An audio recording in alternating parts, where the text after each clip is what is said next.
segera meluncur. Terima kasih Anda masih di Lapor Polisi, Anda lapor, kami sampaikan. Pemirsa, viral di media sosial, seorang pelatih futsal di Surabaya menganiaya anak didiknya saat selebrasi cetak gol. Akibat penganiayaan, korban mengalami cedera tulang ekor.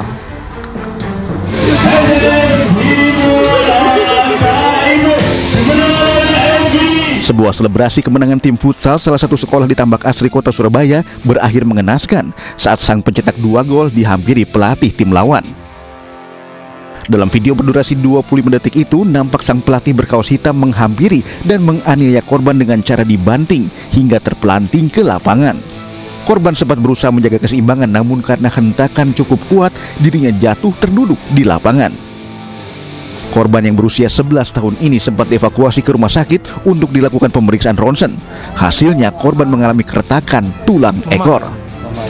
Jadi selama pertandingan itu damai, baik antar pemain, supporter dengan supporter, damai, tidak ada masalah. Tapi yang saya sayangkan, dan kami tidak tahu motifnya apa, setelah pertandingan itu selesai kok malah terjadi persoalan kekerasan terhadap anak saya. Akibatnya apa, Pak? Ini setelah di rongsen, yang kami terima dari dokter, itu terjadi keretakan tulang ekor. Sehingga anak ini tidak boleh bermain olahraga lagi yang keras-keras lah istilahnya, dan disuruh istirahat. Penganiayaan terhadap anak sudah buat laporan ke polisi sekitar hari Minggu malam, dan karena kasus ini mendapat perhatian dari masyarakat, kepolisian sudah melakukan jemput bola, mendatangi sekolah, dan sudah melakukan olah TKP. Sampai saat sekarang ini kita sudah memeriksa sampai 7 orang saksi yang terlibat pada saat itu.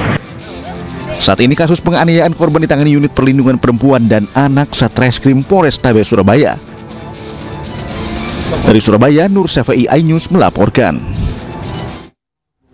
Pemirsa, aksi penagih hutang kian meresahkan. Seperti yang terjadi di Jalan Daan Mogot, Jakarta Barat, di mana seorang penagih hutang hendak merampas motor milik pengendara yang terjebak kemacetan.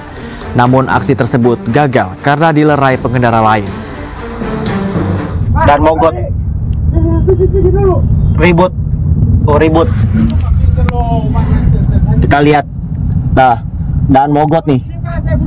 Debt collector. Lagi ribut. Motor apa yang mau diambil nih? Kayaknya sial itu. Aksi seorang debt collector hendak merampas motor milik pengendara yang tengah terjebak kemacetan di Jalan Daan Mogot, Cengkareng, Jakarta Barat. Dikejar sama debt collector.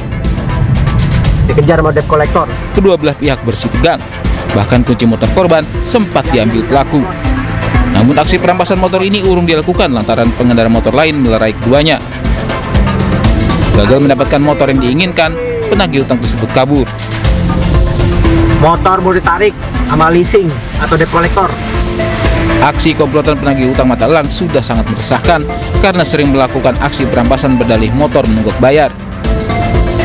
Dalam razia di pinggir Jalan Daan Mogot, Jakarta Barat, 4 orang penagih hutang diamankan aparat Polsek Cengkareng. Kita amankan beberapa material yang dianggap selama ini meresahkan masyarakat. Pak, untuk yang berhasil diamankan ada berapa orang, Pak? Yang dapat kami amankan 4 orang, kemudian kami lakukan pemeriksaan, kemudian juga kami beritahu bahwa dilarang adanya penagihan-penagihan yang tidak sesuai prosedur.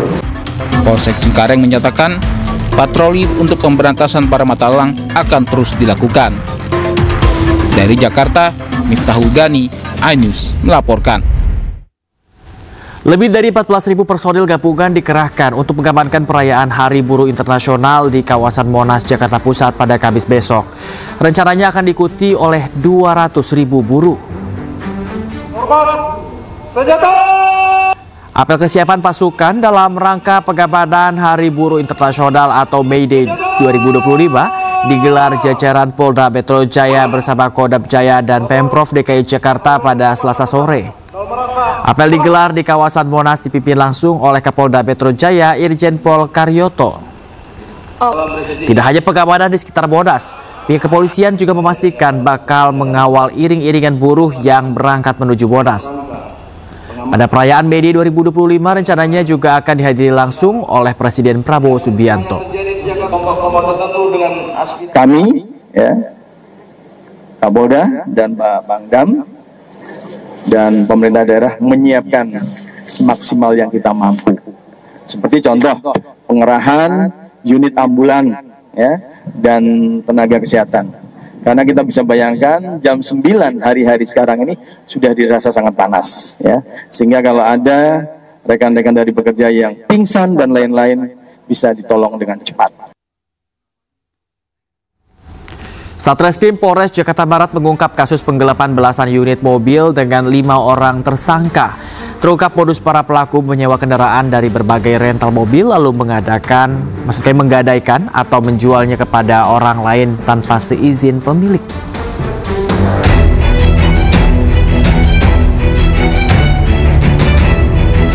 Inilah 13 unit mobil yang diamankan aparat Polsek Kebonjeruk, Jakarta Barat terkait dugaan kasus penggelapan kendaraan. Kasus ini terungkap setelah para korbannya membuat laporan ke Satreskrim Polres Jakarta Barat. Korban menyadari ditipu oleh pelaku saat mobil yang disewa kepada tersangka tidak kunjung kembali. Modusnya, para pelaku menyewa kendaraan dari berbagai rental mobil, lalu menggadaikan atau menjualnya kepada orang lain tanpa seizin pemilik. Kelima tersangka saat ini telah ditahan di Mapolres Jakarta Barat dan dikenakan pasal tentang penggelapan dengan ancaman hukuman 4 tahun penjara. Korban menghubungi tersangka, menanyakan kendaraannya, dan menyampaikan bahwa waktu sewanya sudah habis.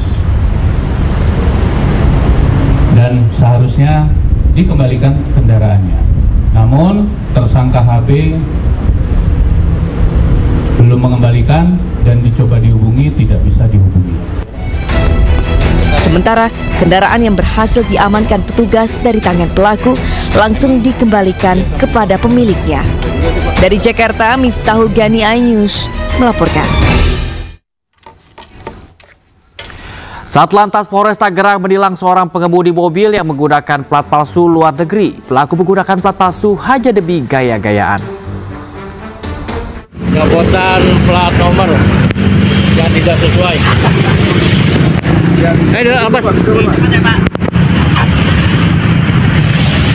Satlantas Polres Tangerang Selatan menilang seorang pengemudi mobil yang melintas di Jalan Letnan Sutopo Serpong.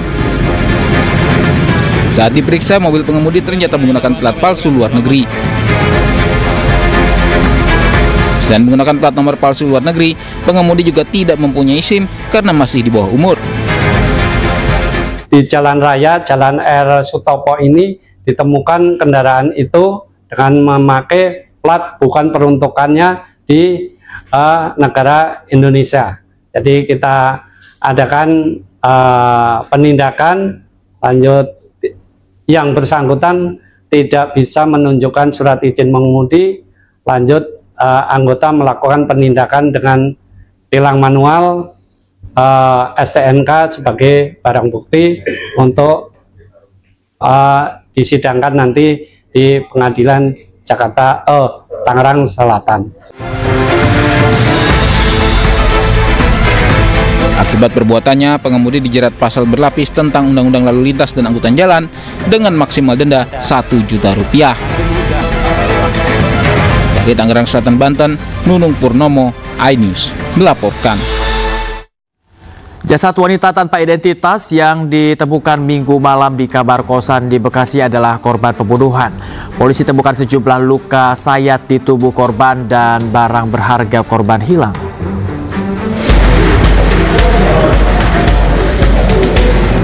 Anggota gabungan Reskrim Polsek Cikarang Barat dan Polres Metro Bekasi berhasil mengidentifikasi jasad wanita yang tewas di dalam kamar kosan lantai 2 di Jalan Ninjo, Kampung Cibuntu, Cibitung, Kabupaten Bekasi, Jawa Barat. Korban berinisial WD, berusia 21 tahun, warga asal desa Burangkeng, Kecamatan Setu, Kabupaten Bekasi, Jawa Barat.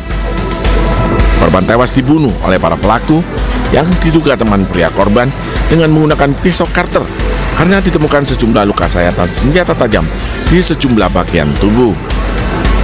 Barang berharga milik korban berupa sepeda motor dan 2 telepon genggam hilang.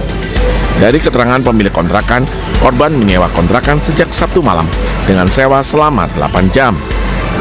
Dan dari hasil penyelidikan kami terhadap kos-kosan ini merupakan sewa harian, yang mana pada malam sebelum kejadian saksi DN selaku pemilik atau pengurus kontrakan menemui si korban ini bersama dengan seorang laki-laki yang akan menyewa untuk 8 jam ke depan. Ya, yang mana dari korban sendiri memasuki kos-kosan tersebut pada pukul sekitar 21.00. Ya, yang mana check out-nya selesai sampai dengan pukul 4 pagi. Dan kondisi jasad saat diketemukan posisinya bagaimana, Dan? Untuk kondisi jasad atau korban pada saat diketemukan dalam keadaan tertidur di kasur, yang mana terdapat luka sayatan di bagian lengan, di bagian pergelangan tangan dan juga leher, dan juga ada sedikit luka di bagian perut. Saat ini, Satreskrim Gabungan Polsek Cikarang Barat dan Polres Metro Bekasi tengah memburu beberapa teman pria korban yang diduga menjadi pelaku pembunuhan. Selain itu, polisi juga memeriksa 3 saksi, mengamankan sejumlah barang bukti yang ditemukan di lokasi kejadian. Dari Kabupaten Bekasi, Jawa Barat, Didit Junaidi, iNews melaporkan. Kurang dari 24 jam remaja yang menganiaya kakeknya ditangkap polisi di Purwakarta, Jawa Barat. Pelaku ditangkap bersama seorang temannya yang turut serta menganiaya korban.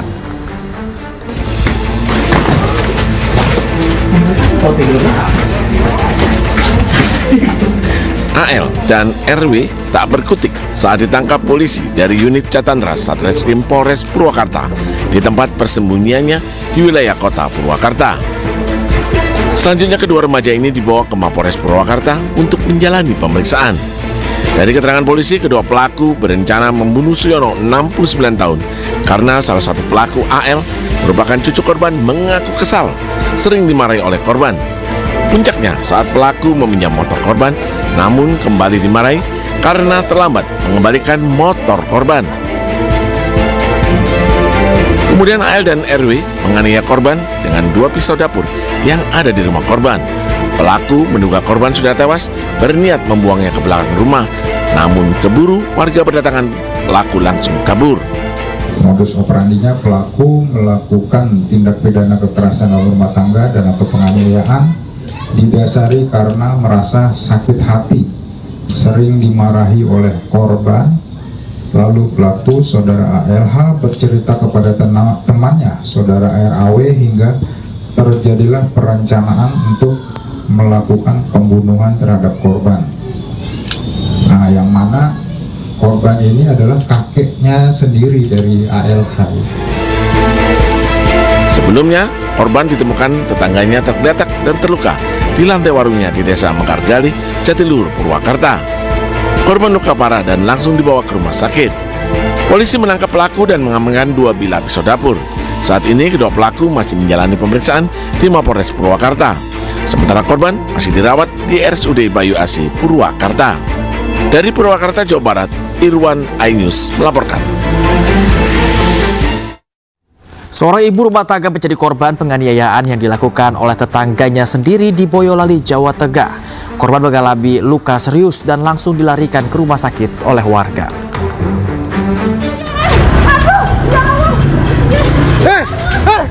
Inilah video amatir penganiayaan menggunakan senjata tajam yang terjadi di Desa Tanduk Ampel, Boyolali. Warga panik dan histeris melihat korban Iin Indriastuti terjatuh dari sepeda motornya dengan kondisi terluka. Usai dianiaya menggunakan sabit oleh Suwarso, tetangganya sendiri. Korban mengalami luka serius di bagian kepala dan leher, langsung dilarikan ke rumah sakit oleh warga yang datang membantu setelah mendengar teriakan minta tolong. Sementara itu pelaku langsung diamankan warga dan polisi. Belum diketahui motif pelaku hingga tega menganiaya korban. Diduga pelaku belum legowo, belum bisa menerima kenyataan bahwa rumahnya telah dilelang dan dibeli oleh korban. Diancam mau dibacai kenapa? Awalnya itu kan memang kakak saya beli rumah itu kan bekas rumah dia, jadi dilelang. Tapi udah beberapa tahun yang lalu udah dibeli, udah atas nama anaknya kakak saya. Nah, cuman memang dari dulu sering nakal gitu, makanya sama kakak saya kan di pagar tinggi. Nah itu tadi itu kejadian mau bersih-bersih itu kan rumput itu. Mau karyawannya di dalam bersih-bersih, gerbangnya kan ditutup biar nggak dihitung. Kakak saya mau balik putar itu. Saat ini pelaku diamankan di Polres Boyolali untuk menjalani pemeriksaan. Sementara itu keluarga korban berharap korban segera pulih dan mendapatkan keadilan. Dari Boyolali, Jawa Tengah, Tata Rahmanta, iNews melaporkan. Kontak senjata terjadi saat pencarian mantan Kasat Reskrim Polres Teluk Bintuni, Ibtu Tobi Samuel Marbun di Teluk Bintuni, Papua Barat Daya. Selengkapnya sesaat lagi di Lapor Polisi. Tetaplah bersama kami.